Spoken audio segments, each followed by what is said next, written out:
Welcome and thank you for tuning in. You're listening to the Beyond 50 radio program.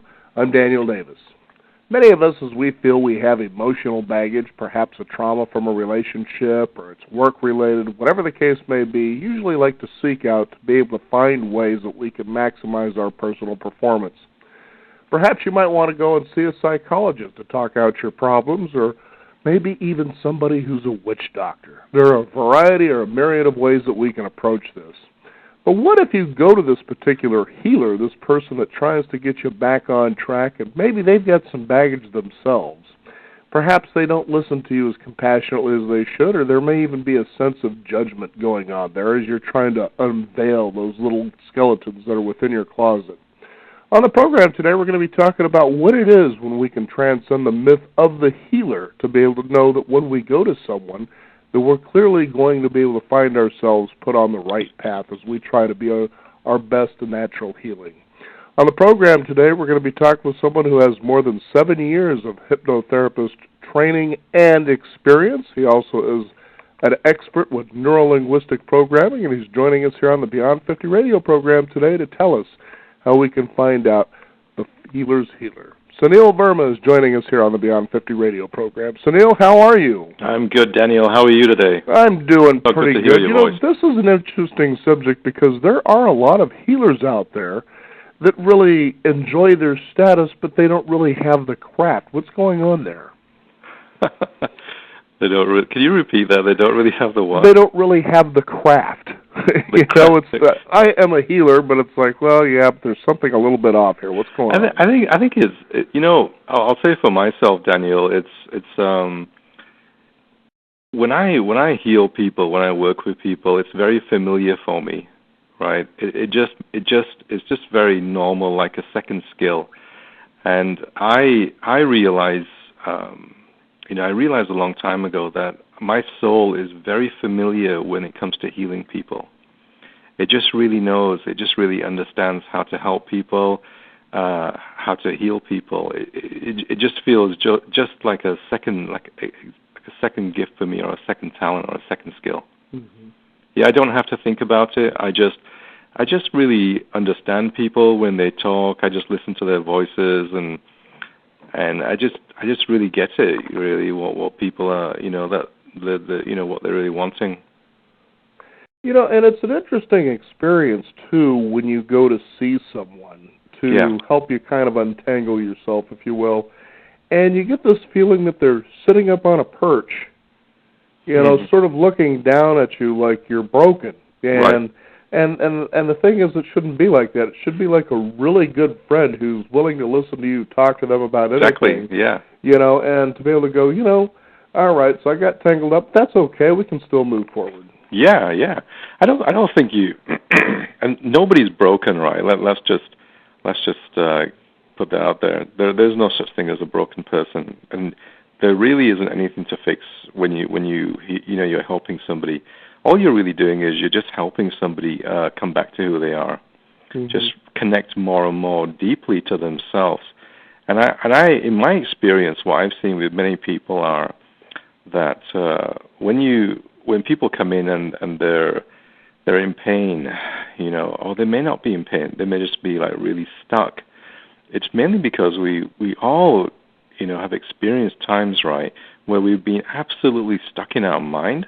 And you just can't drop the story of the mind, or you just can't forget, a certain incident that may have taken place like a month ago or 5 years ago. Could be anything, So to answer your question, it's really just meeting somebody, and not taking your role too seriously as a healer or whoever, whatever you're doing. Just know that. In my experience, just having fun with it and just saying, if I step out of the way of who I am, then I can really assist this person to, help just come forward more and just let go of the heaviness that surrounds them. Mm-hmm. And what's interesting, too, is sometimes people want to hold on to their story because there is significance to it. For instance, I remember a story about a gentleman who had actually been at ground zero when that occurred, and he lived through this. and he wanted to hold on to that story because the significance was that this was a major world event that he lived through. You know, so he wanted to hold on to that trauma. Yeah. And you think, wow, that's pretty amazing what we really want to hold on to. Well, that could be because of the collective trauma as well, right? Sure. There could be something in the collective field where people just think, because that incident was very traumatic, so it did affect people. Now, I think that if you hold on to something, then at some level it is going to hold you back. You know, it's a tragedy for something like that to happen, but you know, it's really the ball is always in everyone's court. You can either hold on to the stories until you get tired of the stories, and then you go, okay, you know, I've got to do something else. And with that kind of stuff, you don't know how long it takes for people to really get ready to let go of their story.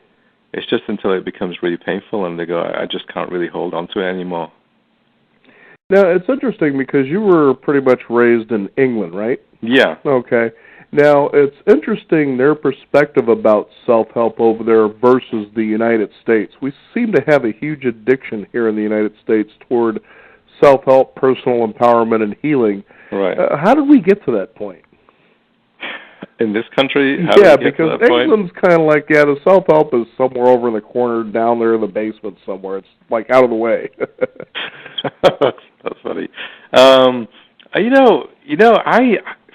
don't know. You know, people. I grew up in England, right? So, in England, people, you know, they're a bit more reserved in England. You know, so, and I've been here nearly like 20 years. So, I will say, living in, you know, Northwest, that people are very receptive. They're very open to healing. I look at healing as like just moving forward, right? Mm-hmm. Doing something to move forward. If you're you've got to always ask yourself with what you're doing, is it really working? Is it producing results? Am I moving forward? Am I not moving forward? You know, rather than just doing modality after modality, just so that you look good or etc. You know, I just think that you have to find something that works for you. You know, so it gives you results, because you want something that's tangible. You want to know that when you do the work that you've done, is it gonna heal the blocks inside of you, the emotional blocks, the trauma, whatever, you know, whatever's in the way of you getting, you know, what you want. So to answer your question, in the UK, I think people are a bit more reserved, and I think in this country, it's I don't know really. I think what I've seen of people, it's always the mind. If it's the mind that wants to get fed, like, oh, okay, I'm doing this, I'm doing this modality, I'm doing that modality, you're always going to be like stuck in the mind, you know, looking for something new all the time. Mm-hmm. Now, you sort of said that a healer's healing persona is sometimes not aligned with their personal side that the public sees. Right. What is this all about here? Well, you know, some people like to put on a persona, right? I think of, okay, this is who I am. But then they could be really different when you actually meet them. So it could be the salesperson, you know, the sales side of the healer, you know, or just this is something that you know they're showing the world, you know, like, yeah, I'm like this. But when you actually meet them, they could be they could be totally different altogether. You have no idea how much I understand what that experience is like. Right. Well, tell me your experience. Yeah. Well, no, it's interesting because, for instance, having, you know, been in broadcasting now more than 15 years, there was a period of time that I was doing interviews with a ravenous thirst for religion. You know, it didn't matter what it was. It could be anything, but there would be people producing books and going out, and they were doing religious talks, and so you would have somebody come and, you know, maybe the show got started a little bit late or something would be off, and they just have this irritation, like, what are you doing wasting my time like this? And you're thinking, wait a minute, here's somebody talking about compassion and forgiveness, and you got an attitude like this. What's up? Right. Yeah, it's because it's from the mind, right? I mean, if you're coming from your mind, and you have this certain image of yourself, right? And you want to project this image of, like, I'm like this, I'm like that. But then if somebody meets you and they go, hang on a minute, something's kind of wrong here, there's a disconnect. Mm-hmm. It's like if you're not embodying the work that you're doing, if it's not in your body, then, I just think that's the problem. Mm-hmm. I know one example I was watching, for instance, Wayne Dyer giving a talk on public broadcasting, and was talking about a time that he was voted to be the third most spiritual person alive. Right. Which apparently is a pretty great honor, I guess. But then he says the ego is tricky because he's coming in and saying to me, what's with this number 3? Why can't you be number 1? Right. So you kind of wonder if you're going to go to a healer, and they have sort of this conundrum going on within inside of themselves, what the results would be from having a healing session with someone like that. Well, it's that's a good point. I remember a long time ago when I was really sick, and I tried lots of healers, and I didn't actually know back then, that I didn't know what I know now, and what you've just said. And this is going way back 10, 15 years. And I would try healers, and they would often try to take me to places where they'd never taken themselves, and so most of them couldn't do it. They just couldn't do it. And then one healer, this guy did a lot of work with me, and this guy was very angry inside. So his thing was that why should I heal you when I'm not healed? Mm-hmm. And I didn't really understand that. I didn't really get that until I really thought about it. And I'm like, how come this work isn't sticking in my body? How come it's not helping me? And it is basically because it was from his mind. He wasn't embodying it. He wasn't, he just wasn't carrying the work that he was portraying. Mm-hmm. There's a big difference, I mean, a lot of work that I've seen, or I do, comes from my heart. It doesn't really come from my mind, because the mind can't do it. The mind, if you did it from the mind doesn't want people to heal. Mm-hmm. It's just like joining my story. Mm-hmm. So yeah, I mean, if you meet somebody who's like into themselves and I'm this and that, then you have to know that it's not going to give you what you're wanting. I mean, it may give your mind what you're wanting. It may be where you're at, but eventually, you're going to want to realize that I want to change. Mm-hmm. Because I just see that people, when you do deep work with people, it's deep work. So it's going to bring up stuff inside of you. It's going to bring up old pain, old hurt. And for that, you need courage. There's a place inside that has to say, if I want to go to the next level, then I do have to feel this pain that I've been running away from for many, many years. Mm-hmm. So... And then, on the flip side, there are people who just need surface healing, mm-hmm. And when they're ready, they'll do something deeper. So it all depends, I think, on what people are wanting, how deep they want to go, etc. Mm-hmm.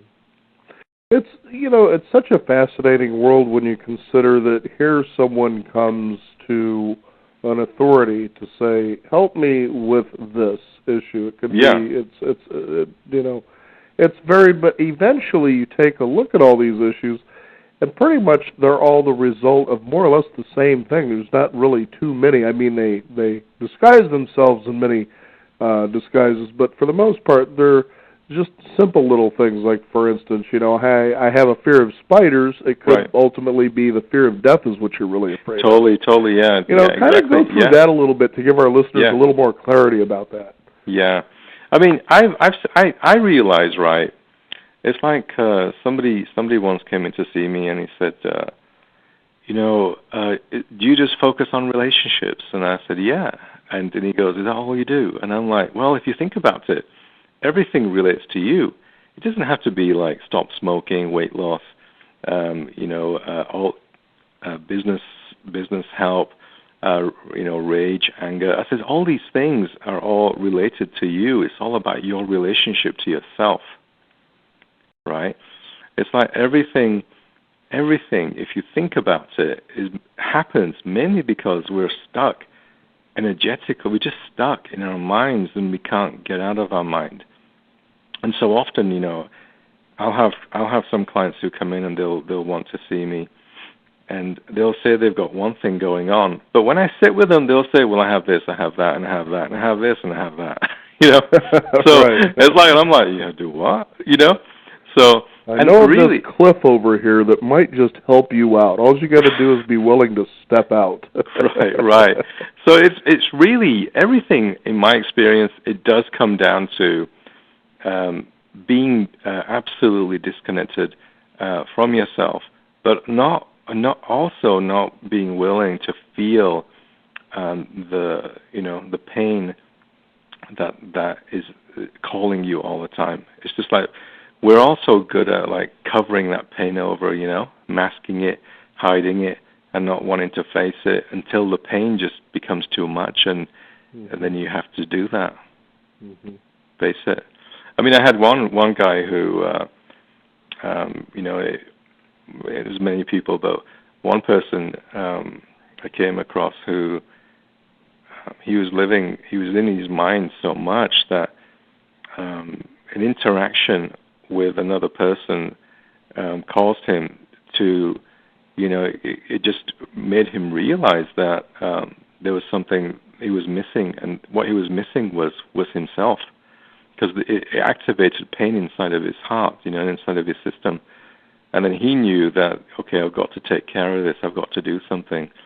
Otherwise, I'm not going to have the things that I want in my life. So we're used to living a certain way, right?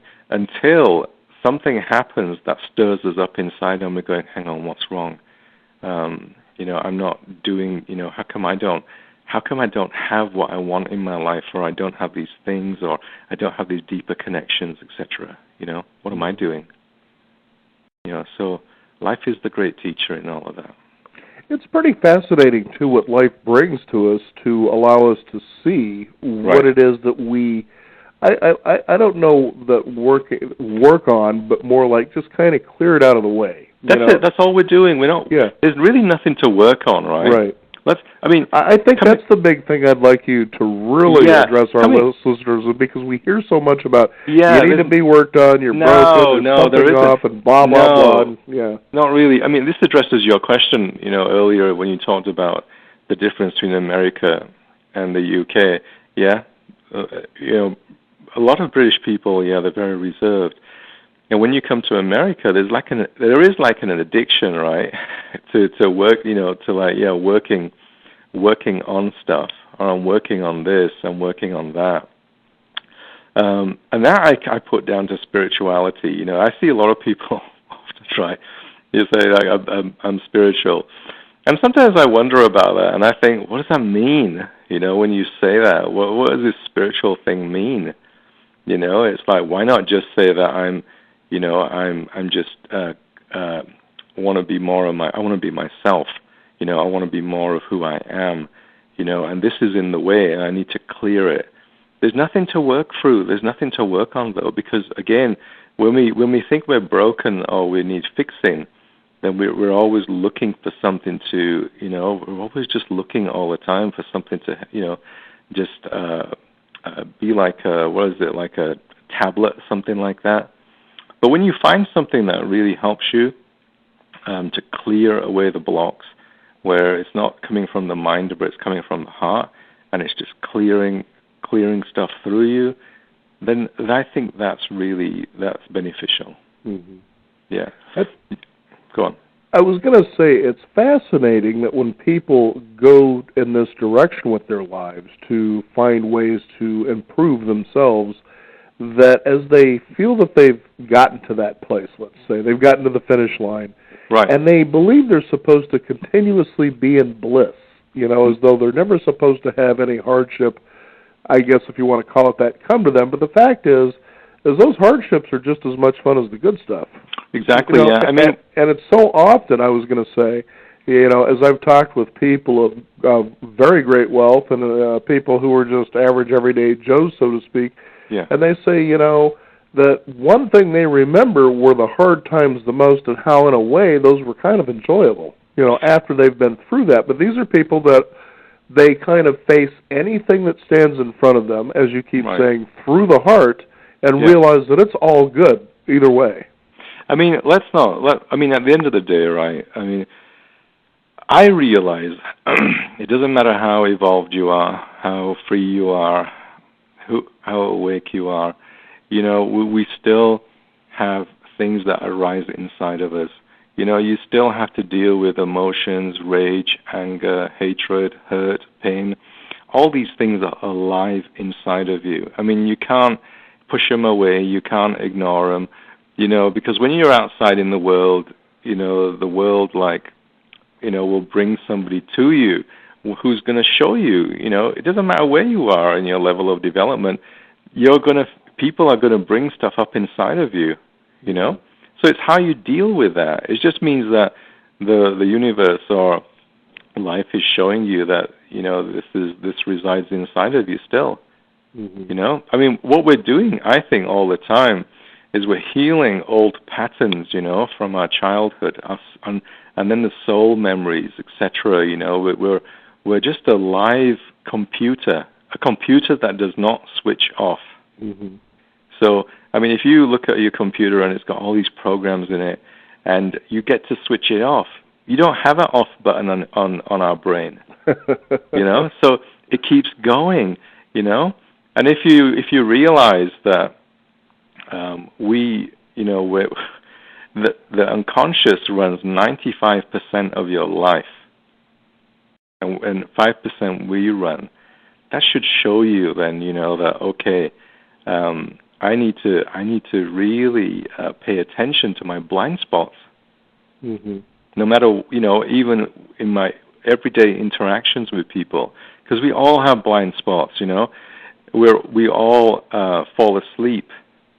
It's just whether or not you're interested in your life and you want to pay attention to those places when you do fall asleep, just to help you wake up, each and every time. It's pretty interesting, too, how often we react automatically to situations, and it may be something that isn't even about you, Right. I remember there was a time I was watching as I'm stepping onto a streetcar, someone who had it was a little dog, and they were just sitting there, and this woman was actually asking the driver about whether or not that was okay or not. Apparently she had some sort of a fear of maybe the dog didn't get all of its shots, who knows, but the person just started, who had the dog just started, if you'd like, I'm just going to go ahead and leave, I'm going to go, and it turned into an escalated fight. Right. And you kind of wonder, okay, so in that situation, here's someone just asking a question, but here's someone reacting in a fairly, a violent way, raised voice, yelling and screaming. You think, okay, of those two, who was really out of order there? Well, it's just the parts playing out with each other, right? Right. It's just we get triggered, and you could have a normal conversation. You can get out of. I've done that where I've got off the streetcar, right, and I'll see a guy screaming, full of rage at people, and you can see that even if you were to say something to him, he can't hear you. Mm-hmm. Because in his reality, he's like stuck in his reality of a 3-year-old or a 4-year-old, Mm-hmm. So we have to always remember that we all have parts of us that are like little kids, trillions of parts of us that are children. And if you, it's like I try to explain to people, it's like, if you were to ask a 3-year-old, okay, can you take care of my checkbook? What would he say to you? Can you do this relationship with this woman? or guy, or etc.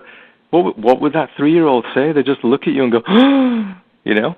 So it's with love that you meet these places inside of you, because you know it's like through that then you form a relationship more deeply with yourself.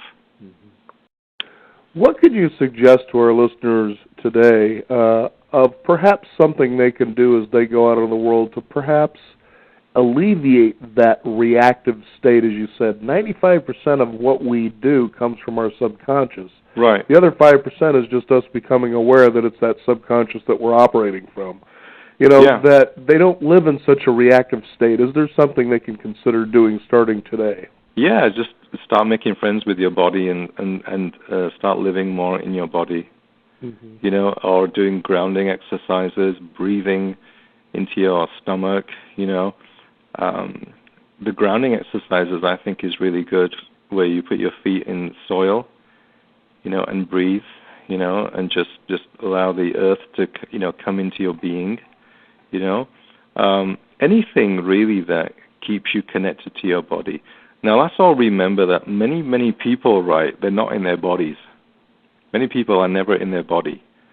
So for all of us, it's a good reminder to, you know, do something that keeps us connected to our body all the time. You know, it's because that's the vital thing. If you're anchored in your body, then at least you know that, you know, I'm safe, or it's okay to be here. Even when somebody's being angry or rageful, etc. But the more you're in yourself, then the more, you know, you just realize that, oh, you know, that's who they are.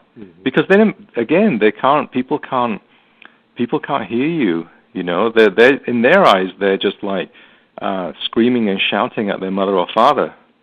You know, and they're just projecting it onto everyone.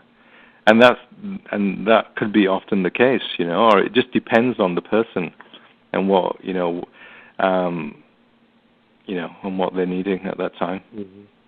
You know, I'm reminded of an interesting story where I was at a trade expo on diabetes. Right. And I was talking with someone as I was at my booth, and behind me I could hear my wife talking with someone, and it was just going on, but this guy was pretty much dominating the conversation. And so finally, as my conversation wrapped up, she says, "Hey, Daniel, you know, I want you to meet somebody." And so she introduces me to this gentleman, and then she says, "He doesn't believe that you can heal from diabetes." Right. Okay? Right. And I watched his body language, and this is literally, excuse me, what I seen was this. His body tensed up as though he was ready to argue with me. Right. Okay? And all I did was smile, and I said, well, that's okay.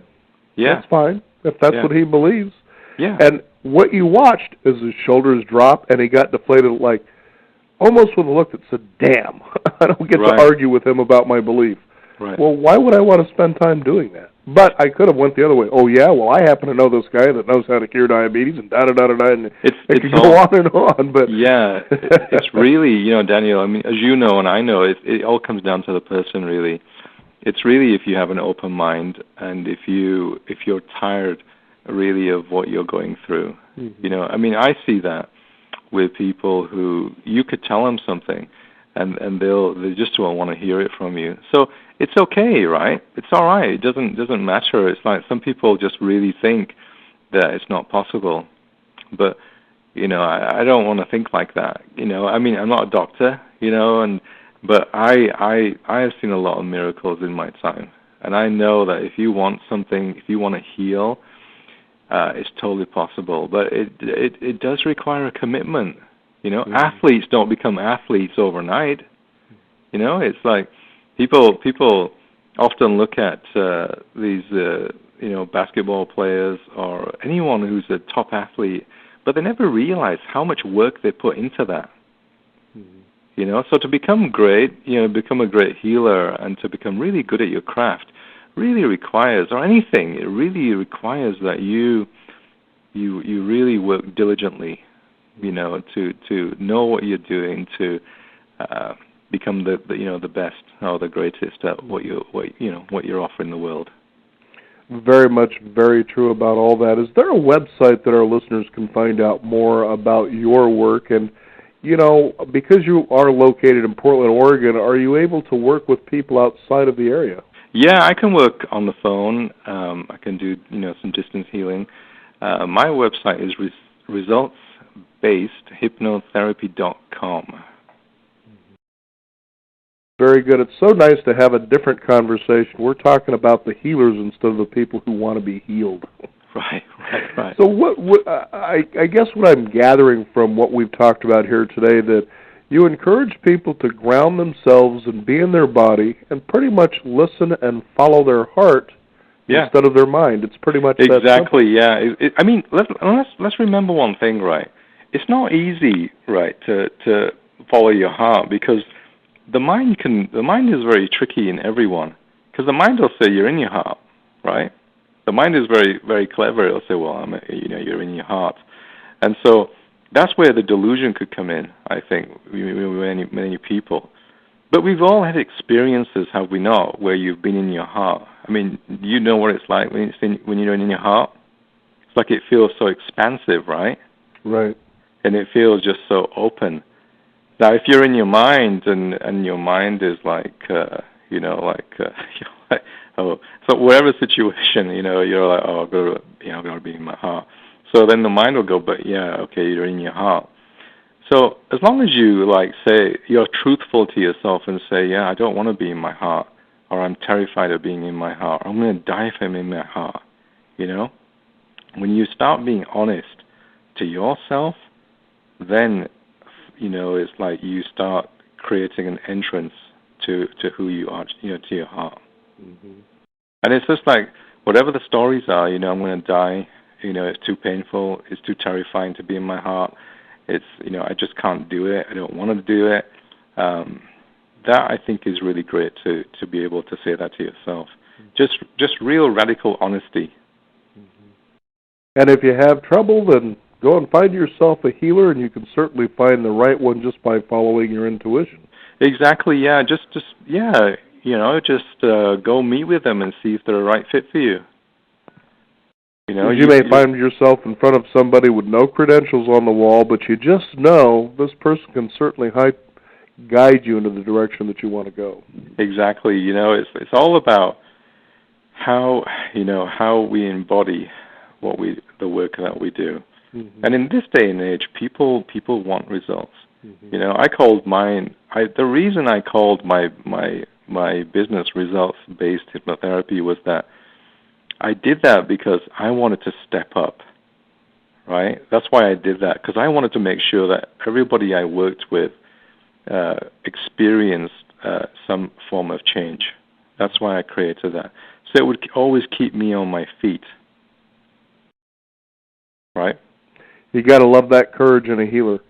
Yeah, I mean, because then you're pushing yourself to you're pushing yourself to always be on your feet, always be aware, and pay attention to your own blind spots, and to see what inside of you needs to be addressed, so that you can be more available every time that you work with a person. I'm reminded of an interesting quote, that your whole goal in life is to become superior to the person that you were before. Right. And I thought, wow, that's an awfully big order for a lot of people. But it's great, right? Just think about all the potential. Right. Just think about all the potential that we haven't accessed as humans, right? Just think that we're all we don't know our fullest potential. But the more that you're always constantly pushing internally, striving internally, and finding those parts of you, uncovering them, going as far as possible internally, then can you get to glimpse what your potential could be. Mm-hmm. But it's like you cannot become complacent if you want to be the best or the greatest. Mm-hmm. That's how I see that. So in order to do great work, you must let go of all the excuses all the time. Couldn't agree with you more, and there is no excuse for visiting resultsbasedhypnotherapy.com, which is the website. Right. So, Neil, thank you so much for joining us here on the program today. It's been a real pleasure. Awesome. Thanks, Daniel. We want to thank you, the listeners out there. Again, it's living through your heart, finding out who you are and stay grounded in that. And boy, I'll tell you, life will be a wonderful roller coaster ride as well. And while you're on that ride, be sure to visit us at Beyond50Radio.com. That is the number 50, and sign up for our free exclusive e-newsletter. I'm Daniel Davis. Thank you for tuning in. This is the Beyond 50 Radio program, and remember, live your day past halfway.